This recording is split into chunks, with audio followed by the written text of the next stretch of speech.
Et salut à tous, c'est Captain et je vous retrouve pour la critique de l'épisode 16 de The Flash. Un épisode qui était consacré à euh, aux suites du voyage dans le temps de Barry Allen dans le précédent épisode, où en fait on se rend compte qu'il a le fait de revenir dans le passé n'est pas dérangeant en soi, le fait qu'il change par contre des choses dans le passé change complètement le futur, ce qui est forcément logique. Mais du coup, dans cet épisode, il attrape tout de suite le Wizard qui avait capturé Joe dans le précédent épisode, et du coup, ça implique comment dire, qui est, en gros, je pense que dans la timeline, enfin oui, dans le présent et enfin, vis-à-vis de la cohérence du temps, ça implique qu'un autre méchant doit apparaître. Et j'ai plus l'impression que c'est également limite un jeu des scénaristes, c'est-à-dire tu supprimes un méchant, le héros supprime un méchant, il y en a tout de suite un autre qui repop et avec trois quoi. Donc enfin, et il y en a pas un qui repop, c'en est trois. Donc là du coup c'est Captain Cold avec Heatwave et également sa sœur, enfin la sœur de Captain Cold, qui est du coup mince, j'ai oublié son nom dans les comics. Euh, Grinder, il me semble, mais j'ai peur de dire une bêtise. Enfin bref, ces trois-là capturent Cisco après que la sœur de Captain Cold l'ait dragué pour l'emmener chez eux, pour qu'il soit capturé plus ou moins torturé avec le frère de Cisco, pour qu'il lui révèle qui est le Flash. Donc tout ça, ça implique en fait que pendant ce temps-là, Barry essaie de se mettre avec Iris tout en rompant avec Linda, donc sa copine qui n'aura duré que 2 épisodes, ce qui est logique dans une série de super-héros et dans une série où une romance est filler de toute façon. Euh, en termes d'épisodes, j'ai bien aimé, mais il y a un truc qui m'a un peu dérangé, c'est que les deux nouveaux personnages, donc la sœur de Captain Cold et le frère de Cisco, ils servaient un peu à rien. Enfin, non, c'est pas qu'ils servaient à rien, c'est juste qu'ils étaient un peu trop clichés, un peu trop, comment dire, un peu trop, j'ai envie de dire limite niais. Ouais, peut-être un peu niais, un peu trop avec une seule dimension pour la série, même si c'est un peu le tour de la série. J'ai trouvé qu'ils ont un peu forcé ça, notamment avec la sœur de Captain Cole qui en fait sert à rien et est juste contente de se faire tirer dessus et d'avoir un pistolet qui peut créer de l'or. Déjà, ça, je comprends pas comment Cisco a pu le créer, mais c'est pas grave. Euh, et puis, et puis le frère de Cisco,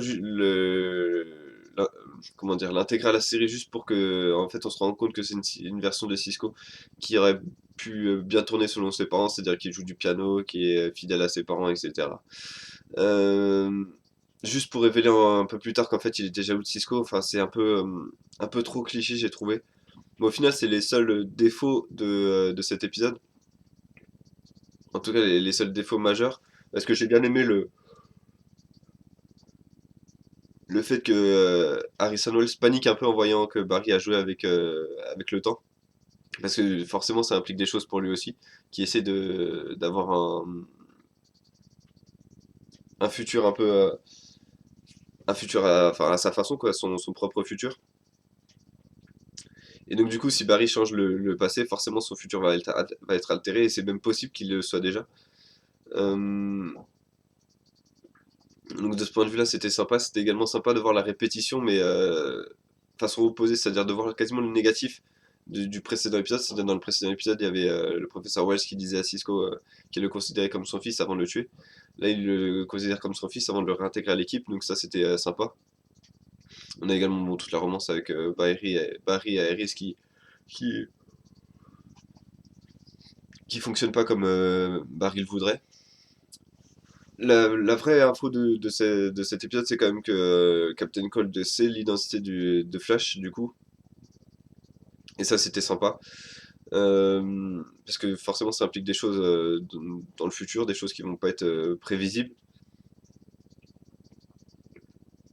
Donc en termes de notes, je vais mettre un 7,5 sur 10 à cet épisode, parce que c'est un épisode assez solide, un peu, forcément moins bien que l'épisode 15. De toute façon, c'était prévisible qu'il soit moins bien que l'épisode 15 qui ressemblait vraiment à une fin de saison. Ça reste un épisode correct, voire même plus que correct, parce qu'il y a également voilà, le fait que la scène de fin se déroule pour la scène après générique entre guillemets se déroule après, enfin pour une fois avec Barry, alors que jusqu'à présent c'était tout le temps avec le professeur Wells, avec Gorilla Grodd ou des choses comme ça. Ça montre qu'il va avoir une sorte de chamboulement dans, dans la série où maintenant on est quasiment sûr que c'est Barry qui va se lancer à la poursuite du professeur Wells et puis Cisco. Donc les conséquences vont plus être les mêmes, forcément. Euh, donc voilà, en termes d'épisode, c'est à peu près tout ce que je voulais dire. Je vois pas d'autres choses à dire, si ce n'est que bon, le fait que que professeur Wells attaque le journaliste qui connaissait son secret. J'ai encore un petit doute sur l'identité du Reverse Flash qui attaquait ce journaliste parce que si c'était le professeur Wells, je vois pas pourquoi ils ne nous ont pas montré son visage. Le fait qu'il floute encore son visage, ça peut vouloir dire que c'est encore un autre Reverse Flash qui couvre qui couvre Harrison Wells, donc enfin qui couvre Eo Barton euh, pour le protéger peut-être tout simplement. Donc voilà, c'est le petite interrogation que j'ai. Désolé sur cet épisode, donc merci d'avoir regardé cette critique. Demain il y aura l'épisode d'Arrow en espérant qu'il soit bien meilleur que celui de la semaine dernière, qu'il soit au moins au niveau de l'épisode de The Flash de cette semaine. Et puis sinon, bah, en termes de... Si vous suivez un peu les jeux vidéo, moi je vais faire le test de Life is Strange épisode 2 et l'épisode 3 de Game of Thrones, avant peut-être des vidéos sur Bloodborne. Donc voilà, merci d'avoir regardé cette vidéo et je vous dis à bientôt.